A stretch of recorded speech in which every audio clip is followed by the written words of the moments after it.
United Airlines has announced a major expansion and what is also a historic one for the aviation industry. As part of the announcement, the airline has made aviation history by revealing the largest South Pacific route expansion ever to be seen. United Airlines has said they're committed to adding 40% more flights between the US and Australia/New Zealand for the next northern winter. This means more flights and also new flights to new destinations.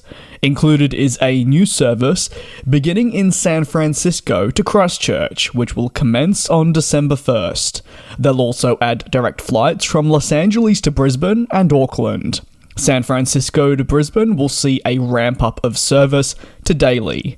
Meanwhile, there'll be 2 daily flights to Sydney. And finally, Melbourne, the home of this publication, will see a bump up in aircraft from the 787 to the larger 777 operating. Capacity out of Australia has been hugely important for United Airlines' global recovery, filling gaps left by either missing airlines such as Virgin Australia, who no longer fly wide bodies, or addressing a lack of available options as other airlines slowly return to pre-pandemic capacity. It's therefore been thoroughly interesting to see the American carrier develop in Australia specifically. As Qantas reactivates more of its aircraft such as the A380 and adds capacity to the North American sector, constraints are still on them with their aircraft available, meaning airlines such as United can come in and offer more daily flights to North American cities than the flag carrier of Australia. And many are all here for it, lapping up the additional capacity and possibilities that United services offer them.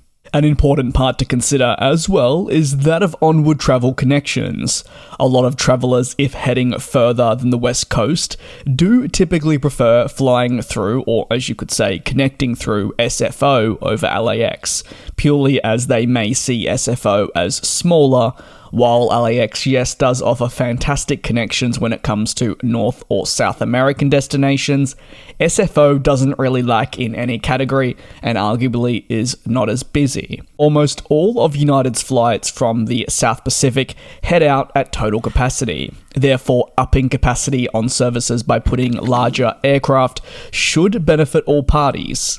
As a result of the recent announcement, the airline will serve more locations in the US and offer more flights than any other airline in the world. And again, this even beats Australian flag carrier Qantas. I'd be really interested to hear your take down below in the comments. The North America to Oceania region is hugely important for all the airlines operating on it, from Air Canada to Delta, American Airlines, United, Qantas, and the airlines that also have stopovers, such as your Air New Zealands, Hawaiian Airlines, and Fiji Airways. It is a very competitive space with many carriers battling it out for market share. So, it's over to you. What are your thoughts? Do you believe such a decision to ramp up services by United is a great choice for flying customers? And do you believe they're slowly but surely taking over the Australian flag carrier on these services? Let me know down below in the comments. Thanks a lot for watching, and I'll see you next time. And we'll fly.